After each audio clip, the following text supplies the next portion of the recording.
Liam Cross had always believed that the world owed him its fortunes. In his mind, life was a ledger, people were mere numbers, and morality was a trivial inconvenience. From skyscraper boardrooms to the polished floors of his offices, he maneuvered through the financial world like a predator among prey, bankrupting families, small businesses, and communities for the thrill of profit. Empathy was a foreign language, compassion a forgotten habit, and the suffering he caused was nothing more than a statistic in his personal empire. But then, Mira Solis appeared in his life.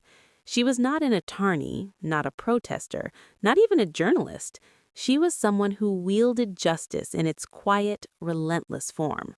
Mira ran a small activist organization dedicated to housing rights and financial accountability.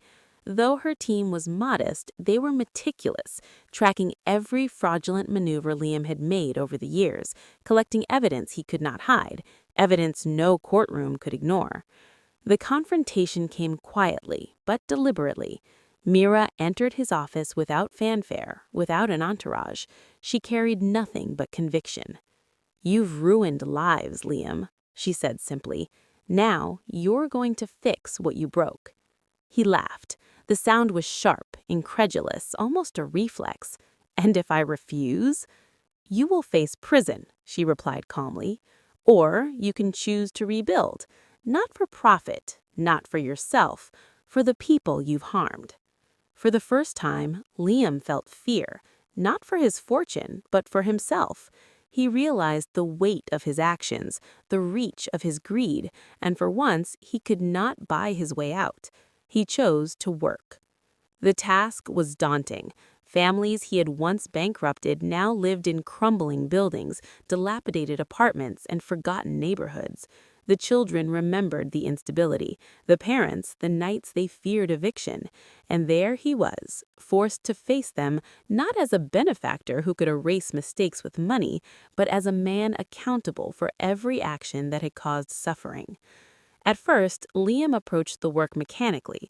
He authorized repairs, allocated funds, and oversaw projects. Yet nothing could prepare him for the human stories behind every dilapidated wall, every broken roof, every anxious glance. A single mother struggled to keep her children safe. An elderly man grieved the home he had lost. Young couples who had once dreamed of stability now lived in fear. These were people whose lives had been upended by his greed, and they deserved more than mere compensation. They deserved accountability. Mira guided him, never indulgent, never soft. "You can't just throw money at the problem," she reminded him. "You must understand it. You must feel it. You must live it."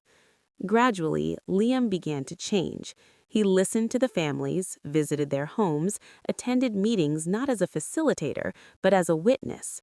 He learned to speak with sincerity, to apologize without excuse, to admit that he had been wrong. And slowly, the community noticed.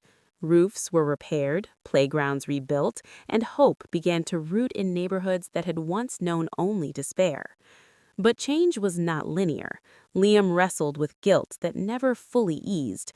There were moments of frustration when projects stalled, when bureaucracy hindered progress, when residents remained distrustful despite his efforts.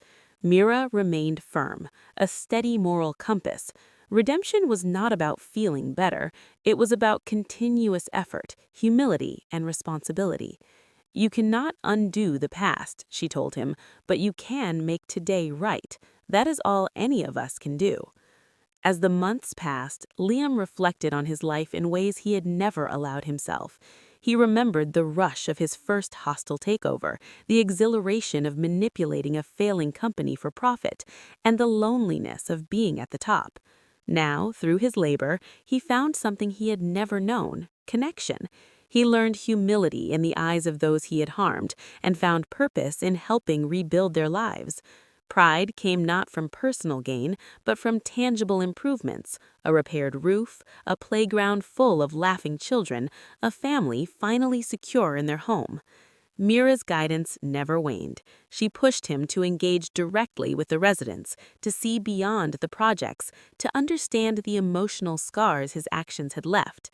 Liam began attending community meetings without pretense, speaking honestly about the harm he had caused. Some met him with anger, others with tentative optimism. Gradually, Liam learned that accountability was a living process, one that required patience, humility, and perseverance. You cannot undo the past, she told him, but you can make today right. That is all any of us can do. By the end of the year, the transformation was undeniable. Liam Cross was no longer the cold, calculating man who saw life as a ledger. He was flawed, certainly, but human in ways he had never permitted himself to be. He had learned that true wealth was not measured by money, but by trust, integrity, and the tangible act of making amends. The ledger of his life had shifted, now filled with stories, faces, and proof that effort could repair harm. The final housing project ribbon-cutting ceremony marked more than just a completed development. It symbolized the culmination of Liam's journey, a path from exploitation to accountability, from isolation to community. Children ran past him laughing, families waved, and neighbors greeted him with cautious warmth. Mira watched quietly from the sidelines, her expression unreadable but her satisfaction evident in her eyes. Liam understood that the work of redemption was never complete, but living it sincerely was enough. Standing there, among the people he had once harmed and now helped, Liam Cross finally understood the currency of life: connection, accountability, and the courage to face the consequences of one's own actions. The empire of wealth he had built paled in comparison to the trust he had begun to rebuild. For the first time, he felt alive, not above others, but alongside them, in the shared struggle and triumph of human life. And in that moment, surrounded by the laughter of children and the cautious smiles of adults, Liam realized that redemption was not a gift, it was a choice, a daily commitment, and ultimately a path toward becoming truly human.